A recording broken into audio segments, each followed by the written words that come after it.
Israel kicked off their ground invasion of Gaza. The United States has moved additional troops into the region, and a Hamas leader blames the United States for this current round of fighting.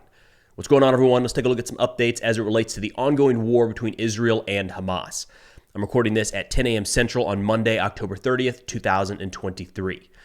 Over the past 24 hours, Israel says that they have struck an additional 600 targets. That's not just in Gaza, but also in southern Lebanon against Hezbollah military positions. That is a pretty substantial uptick just in the last 24, 48 hours over what we've seen in terms of number of strikes over the past couple of weeks. The Gaza Health Ministry says that 8,306 Palestinians have been killed during this air war over Gaza, adding that 21,000 have been wounded and 1,950 remain missing. Now, it's worth noting that the Gaza Health Ministry is affiliated with Hamas. At the very least, Hamas is vetting that information before it's made public. The reason I say that, and I've had some questions about this, is it's very important when trying to understand any conflict when the information that you're receiving is coming from one of the two belligerents. All right, so the first data point presented here today, 600 targets struck across Gaza and Lebanon, that is coming directly from Israel. We said that. That's not being vetted by the United Nations, the United States, or some random independent third party. It's the same thing here. The Gaza Health Ministry is not an independent third party. Hamas is the governing authority in Gaza. They have control over the Gaza Health Ministry and the information they put out. That doesn't mean that it's automatically wrong or should be automatically discounted. Just you have to know where the information's coming from. In terms of the 200 plus hostages being held in Gaza, no real new information there. The senior leader of Hamas in Gaza, Yahya Sinwar, put out a statement saying, quote, "We are ready to conduct an immediate prisoner swap that includes the release of all Palestinian prisoners from the Israeli jails in exchange for all prisoners held by the Palestinian resistance." Haven't seen any follow-up here by Israeli officials. There does continue to be a lot of pressure from the international community to do something to secure the prisoners being held in Gaza. As mentioned in a previous video, it was actually during Hamas's recent trip to Russia, they said that they would not be releasing any more prisoners until there was a humanitarian ceasefire in place that allowed for aid to flow into Gaza to assist the Palestinian people. So in a lot of ways, Hamas is kind of drawing their line in the sand. One saying they need a ceasefire. Here, Sinwar saying release all Palestinian prisoners and then you can have them. Again, it's a continued conversation. There is pressure mounting on the international stage. No real significant updates as of this recording. Now, after a couple days of IDF raids into Gaza and back out, it looks like on Friday night, the IDF pushed into Gaza on the ground and has stayed. So I'm going to pull up a graphic here put together by War Mapper on Twitter. This is the best, kind of simplest, easiest to understand graphic I've seen on this so far. What it shows is that Israel has pushed in to the north, the east, and some portions of the south, but it's relatively minor. There's been clashes all across that area. I think a lot of people were anticipating like a D-Day style invasion, like 30, 40, 50,000 troops massing, pushing north to south in one major thrust. That doesn't appear to be taking place. We're seeing relatively limited advances, talking about hundreds of meters at a time, very slow, very deliberate.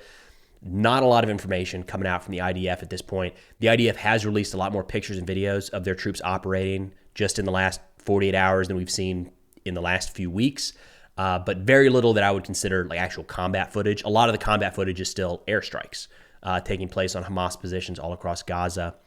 What Israel's probably doing here at this point is continuing to probe, trying to understand what Hamas's tactics are, disarm booby traps, find IEDs, landmines, things like that. When we look at what Hamas was able to pull off on October 7th, there was a lot of surprise involved in that, right? Their aerial capabilities coming in on hang gliders, how they were able to take out surveillance and communications equipment, their use of drones. A lot of that caught Israel and the broader international community off guard. So it's not crazy to think that Israel is going to very slowly and deliberately move forward here, trying to see what else Hamas has up their sleeve. Another consideration is certainly the tunnels, right? We know Hamas has a significant underground network all across Gaza. And one of the reasons IDF has to move slow here is they need to be able to identify and neutralize those tunnels as they move, right? The IDF has a pretty significant advantage in Gaza that the United States did not enjoy when you go back through our urban fights in Iraq and portions of Afghanistan. And that's that they can't be attacked from the rear, right? Hamas is not able to exit to the west. They can't really exit to the north, east, or south. They're trapped. Now, they could blend into the civilian population and try to exit, but there's not really a concern of the IDF forces as they push into Gaza being attacked from their rear. The only way that that could really happen is if Hamas is able to utilize these tunnels and pop up behind the front lines, the current front lines as to where Israel has pushed.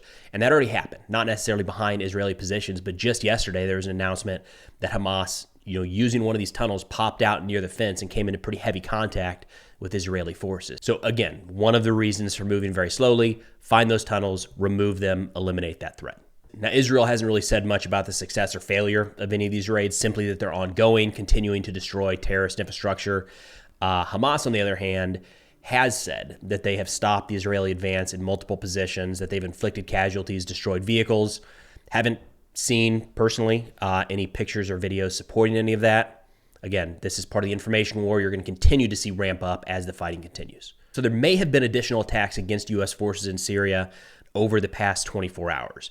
I say maybe because this hasn't yet been confirmed by the U.S. Department of Defense. Now, one of the challenges here is that U.S. forces in Syria and Iraq have come under attack, rocket and drone attack, by Iranian-backed militias for a long time. And it historically just hasn't been the top of the news, especially if nobody gets wounded or killed. But 3, 4, 5 months ago, these attacks would happen, and they just weren't making the front page. Now, of course, amidst all the other tensions in the Middle East, it's breaking news. So maybe something will come out on this. But again, take this with a grain of salt because we're going based off of loose information here, right? So the first one is that the Islamic resistance in Iraq claimed an attack at al-Shadidi in Syria. And then the second one, we don't even have a group claiming responsibility here. And again, the DOD hasn't said anything, but there were reports of explosions near the Omar airfield in Syria where U.S. forces are based. So possible additional attacks against U.S. forces. Going to have to wait for confirmation on both of those. Now, the United States continues to move additional resources into the region, and it was a couple weeks ago that the DOD announced that the Eisenhower Strike Group would be advancing into the Eastern Mediterranean. And I think a lot of people think that you snap your fingers and that happens, and they're there. It takes a little bit of time. So over the course of this past weekend, the Eisenhower Strike Group moved through the Strait of Gibraltar towards the Mediterranean, and they added that 2 ships of the Bataan Amphibious Ready Group are already in the Red Sea. That grouping contains the 26th Marine Expeditionary Unit, which is roughly 2,500 personnel. One quick note here, I feel like there's been a lot more people pushing for U.S. involvement, pushing for U.S. war with Iran right now than we ever saw during the war in Ukraine with Russia. From the start of the full-scale invasion in 22 to right now, it was largely coming from the U.S. and our politicians don't get involved. We have to make sure we don't cross a line to where we're in an all-out war with Russia. It feels very different right now. There's more and more people making the case for why we should actually be going to war with Iran. Now, that said, 2,500 Marines, as much as they might believe otherwise, is not enough to take on Iran in a full-scale war. So that number being deployed to the region is enough to facilitate evacuations. It could be evacuations of civilian personnel from Israel or other regions in the Middle East, or even help evacuate U.S. military bases if they come under increased threat by Iran or Iranian proxies. So it's worth keeping an eye on. Again, there's, for some reason, increasing talk about the U.S. getting directly involved here. Now, 2,500 Marines is a very capable, incredibly lethal force that I would not want to run up against if I was Iran or any one of their various militias across the Middle East. But if we're getting into a direct war with Iran, 2,500 is just going to be a tiny fraction of the forces in the region. So a senior Hamas official named Ali Baraka gave an interview to an Iranian news outlet named Mer. Some pretty interesting points here. He said, quote, "Today, it is the United States that conducts the war against the Palestinian nation. It is America that is putting pressure on the Arab countries with the aim of moving our families in the Gaza Strip to the Sinai region and other Arab countries such as Jordan." That right there is how the United States becomes a target for terrorist organizations based off what was happening in Gaza right now. So historically, some of these terrorist organizations like Islamic State and Al-Qaeda have used the plight of the Palestinian people as propaganda to say, of course, Israel bad. They all hate Israel. That's an easy target or an easy person to blame for all this. But then they say the American support of Israel is facilitating this. Or as Baraka says here, straight out, it's the United States conducting the war against the Palestinian nation. So for people abroad, jihadis abroad, you want to support the Palestinian people, you can attack Israel, of course, or just go right after the United States. So you could argue, hey, the U.S. is trying to get aid into Gaza, right, to help Palestinian people. They're just going after Hamas. Not so quick. Baraka says, quote, the U.S. government is trying to get some aid through the Rafah crossing. Naturally, this aid needs to be watched over because it's possible that the American government spies or the American spy agencies and those of the Zionist regime enter Gaza with them. So even the good gestures by the United States amidst all of this needs to be viewed with skepticism because we might be trying to smuggle spies into Gaza to, identify Hamas targets, maybe? Not sure. And the last piece here is kind of sensational, so I don't want to lead with this, but I think it gives some good insight into just the information aspect of this war and the language that's being used to describe the two sides.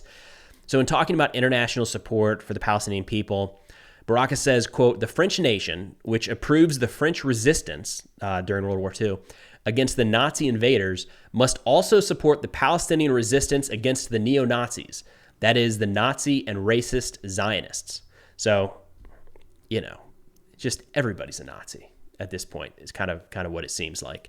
Either way, I thought it was worth bringing that up to give you an idea, again, of just some of the language being used to describe the two warring parties. But that's all I got for now. Of course, if interested in national security subjects, be sure to check out the sit reps I put out on Substack. Link is in the description below. 7 to 10 of the top articles each week, along with a few podcast recommendations. But thanks for watching, and I'll see y'all next time.